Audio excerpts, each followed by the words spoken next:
शहर आई देहाती बहू। हाल ही में रोहन की शादी निर्मला नाम की लड़की से हुई थी। निर्मला गांव की लड़की थी। रोहन के पिता और निर्मला के पिता दोनों बचपन के दोस्त थे। उन्होंने बचपन में ही एक दूसरे से वादा कर लिया था कि दोनों बच्चों के बड़े होते ही उनकी शादी करवा देंगे। इसलिए वादे के अनुसार रोहन के पिता निर्मला को अपनी बहू बनाकर घर ले आते हैं। निर्मला अपने साथ अपनी गाय भी लेकर आ जाती है और उसे घर के आंगन में बांध देती है। अरे ये क्या माँ, भाभी तो गाय भी लेकर आई हैं हमारे घर में। अभी घर में गाय बंधी देखकर आस पड़ोस के लोग तो हमारा मजाक उड़ाएंगे ना। हाँ बेटा, तू ठीक कहती है, लेकिन क्या करूँ मैं। तू तो जानती है तेरे पिता किसी की नहीं सुनते हैं। अरे ये क्या निर्मला, तुम अपने साथ गाय क्यों लेकर आई हो? आपके शहर में पैकेट वाला मिलावटी दूध मिलता है ना, लेकिन मुझे तो रोज ताजा दूध पीने की आदत है। गाय लाकर मैंने ना बहुत अच्छा किया है। अब हम सब रोज ना गाय का ताजा ताजा दूध पियेंगे। अरे ये सब तो ठीक है, लेकिन तुम ध्यान रखना कि तुम्हारी गाय की वजह से आस पड़ोस के लोगों को कोई तकलीफ ना हो। हाँ हाँ, मैं सब देख लूँगी, आप चिंता ना करें। कुछ दिन बीत जाते हैं। फिर एक दिन, चल बहू, आज हमें बाजार से सब्जी खरीदने जाना है। उसके बाद सुनीता निर्मला को बाजार में ले जाती है। सब्जी के महंगे दाम देखकर निर्मला के तो होश उड़ जाते हैं। ये क्या माँ जी, 1000 रुपये की सब्जी, ये तो बहुत ही ज़्यादा है। अब क्या करे बहू, शहर का तो यही हाल है। ना ना ना, मैं इस तरह पैसों की बर्बादी बर्दाश्त नहीं कर सकती। अब से ना हम इस बाजार से सब्जी नहीं खरीदेंगे। हाँ। फिर अगले दिन निर्मला घर के आंगन की मिट्टी खोद कर वहाँ तरह तरह की सब्जियाँ लगा देती है। अरे काव्या, तेरी भाभी तो बहुत अजीब है। उसने तेरे पूरे आंगन को खेत बना कर रख दिया।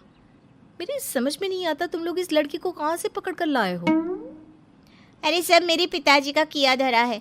सालों पहले अपने दोस्त से किए वादे के चलते उन्होंने उस गवार को हमारे गले बांध दिया। अरे तेरी भाभी सच में एक नंबर की गंवार है। उसे तो ढंग के कपड़े पहनने तक नहीं आते, ऊपर से उसने तेरे घर को गांव का तबेला बनाकर रख दिया है। उन औरतों की बातें सुनकर काव्या को बहुत बुरा लगता है। फिर वो अपने भाई रोहन से इस बात की शिकायत करने लगती है। रोहन निर्मला को समझाने की बहुत कोशिश करता है, लेकिन निर्मला के आगे उसकी एक नहीं चलती। फिर एक दिन रोहन निर्मला को एक शादी में ले जाता है। सभी मेहमान खाना खाने में व्यस्त थे। उधर रोहन भी अपने दोस्तों से गप्पे लड़ाने लगता है। तभी निर्मला तंदूरी चिकन के स्टॉल से ढेर सारे लेग पीस उठाकर अपने पर्स में डालना शुरू कर देती है। घर जाने के बाद इसे फ्रिज में रख दूंगी और कल सुबह मजे से खाऊंगी। फिर खाना खाने के बाद दोनों पति पत्नी वहाँ से जाने लगते हैं, लेकिन तभी दुल्हन का भाई उन्हें रोक लेता है। अरे ये सब क्या है? मैंने यहाँ खाना खाने के लिए सबको बुलाया था, खाना चोरी करने के लिए नहीं।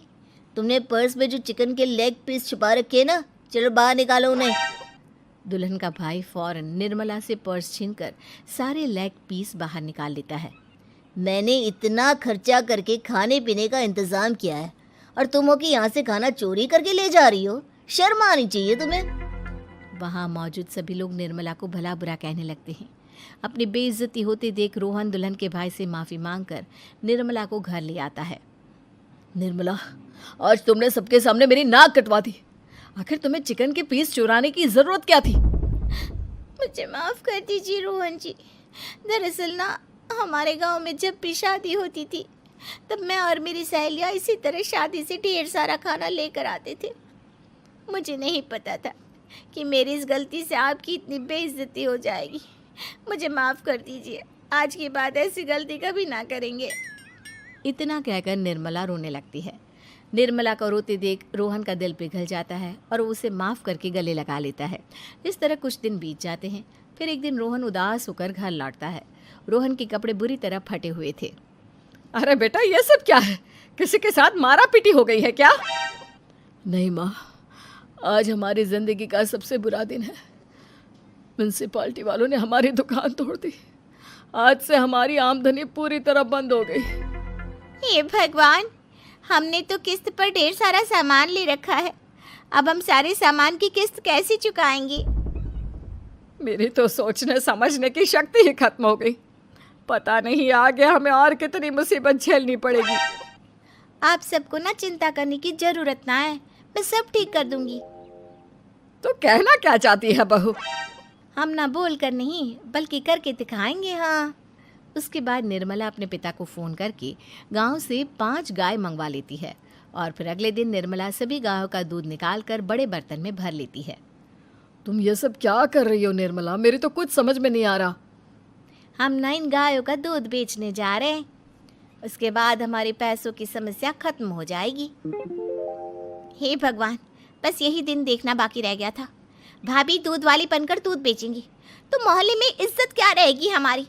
सभी लोग हमें तरह तरह के ताने मारेंगे। आप ना ऐसी बेकार की बातें ना करो काव्या जी।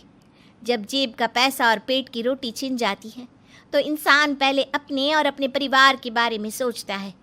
और वैसे भी जिस काम से हमारा घर चले उसकी कभी ना बुराई नहीं करनी चाहिए। फिर निर्मला दूध के 2 बड़े बर्तन साइकिल के दोनों तरफ लटकाकर मोहल्ले में घूमने लगती है।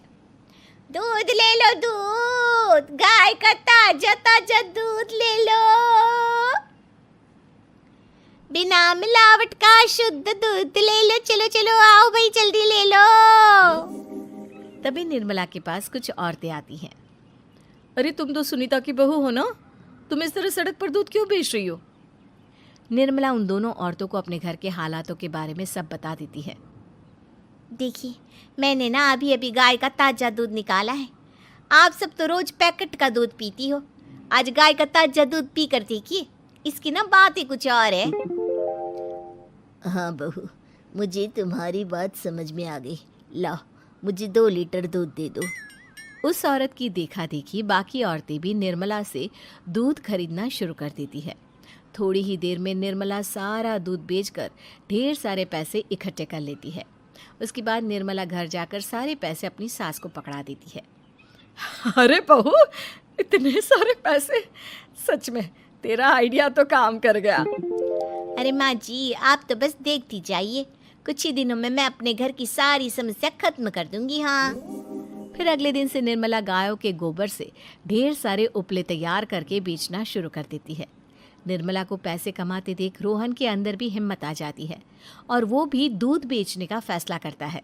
निर्मला के कहने पर उसके पिताजी कुछ और गायों का बंदोबस्त कर देते हैं।